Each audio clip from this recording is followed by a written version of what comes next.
que tu as l'impression de tout faire bien, mais que ton poids ne bouge pas sur la balance? Est-ce que tu suis des conseils à gauche et à droite, mais tu ne vois toujours aucun résultat? Ça, c'est normal, la plupart des gens font toujours les mêmes erreurs quand il s'agit de perte de poids. Bienvenue dans cet épisode 9 de Momentum, je m'appelle Tommy, je suis coach sportif et j'accompagne mes clients dans leur transformation physique au quotidien. Et tu l'auras compris, aujourd'hui on va lister les pires erreurs qui t'empêchent de maigrir et qui vont juste amener à de la frustration et à un abandon de ta part. Reste bien jusqu'à la fin de cet épisode, je vais te donner un plan complet et concret que tu peux mettre en place pour corriger ça dès maintenant. L'erreur numéro 1, ça va être de miser tout sur le cardio et oublier la musculation. Donc dans l'idée, tu veux perdre du poids, donc du coup tu te diriges dans ta salle de sport, direction le tapis de course, le vélo, et là, bam, tu vas faire du fractionné, du cardio long, ce qui est très bien, mais malheureusement, c'est une erreur. Pourquoi c'est une erreur? La muscu va venir faire augmenter, ou au moins préserver ta masse musculaire.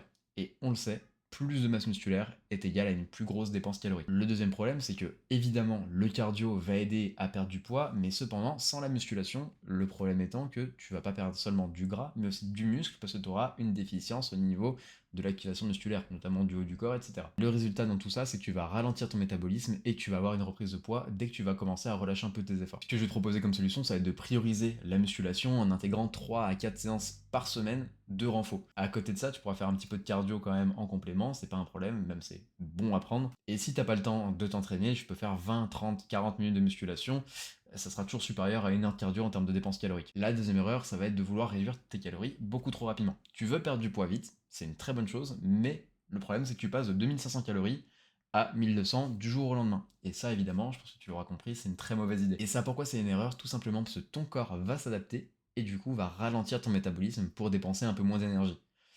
En plus de ça, tu vas perdre surtout de l'eau et du muscle et non pas de la masse musculaire avec un déficit aussi agressif. Et petite couche en plus, tu vas finir par craquer et tout reprendre. La solution là-dedans, ça va être d'apporter un déficit qui va être plus modéré. On va parler de 300 à 500 calories que tu pourras enlever sur ton apport quotidien. Une autre solution, ça va être de vérifier ton apport en protéines et en fibres pour éviter des grosses crises de fringales où tu vas dégommer tout ton placard. Essaye également de ne pas tomber dans l'effet yo-yo. Dans l'idée, la régularité vaut mieux que de la restriction extrême sur le long terme. La troisième erreur, ça va être de te focaliser uniquement sur le poids qui est affiché sur ta balance. Tu es probablement dans une phase où tu es en train de te peser tous les jours, que ton poids il descend pas, voire des fois il monte, et du coup tu es en train de paniquer de fou. La grosse erreur là-dedans, c'est que ton poids il va varier de manière quotidienne et même au fil de la journée, de par la rétention d'eau, les cycles hormonaux, la digestion et pas mal d'autres facteurs. Tu peux aussi perdre du gras sans que le poids sur la balance se modifie.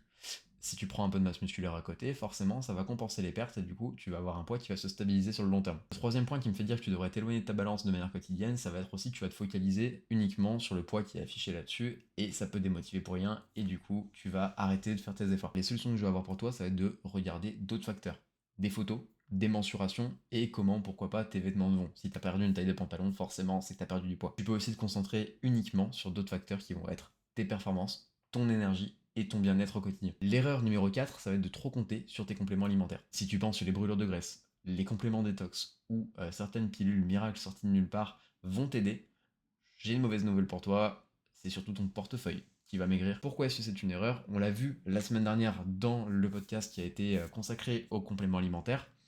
Aucun complément peut remplacer un déficit calorique. Il y en a beaucoup qui sont juste des stimulants qui vont te faire transpirer et tu vas croire que ça marche. Et si c'était magique, crois-moi qu'il y en aurait beaucoup qui seraient pas à la salle de sport actuellement. La solution que je vais te proposer sur ce point, ça va être très simple, on l'a déjà dit la semaine dernière, ça va être de prioriser une bonne alimentation et un bon entraînement.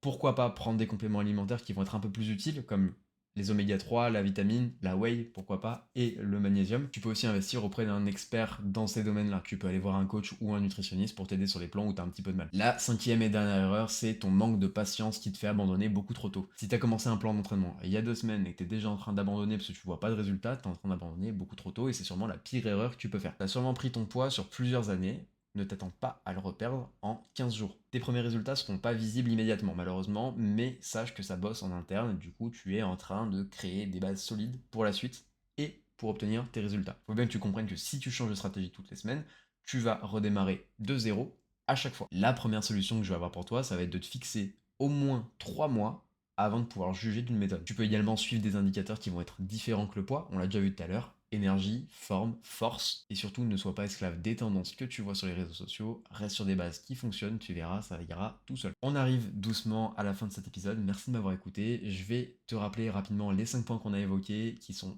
trop de cardio, pas assez de muscu, une réduction trop importante des calories de manière très rapide, ton obsession pour la balance, une confiance aveugle dans les compléments alimentaires et les solutions magiques, et surtout ton manque de patience et ton abandon trop rapide. Si tu veux éviter ces erreurs et avoir un plan qui fonctionne, tu peux m'envoyer un message directement sur mon site. On bossera sur les bases et on essaiera de te faire progresser plus sur le long terme. Maintenant que cet épisode est terminé, tu peux l'envoyer à un ami qui a envie d'avoir son summer body. Je te dis à la semaine prochaine.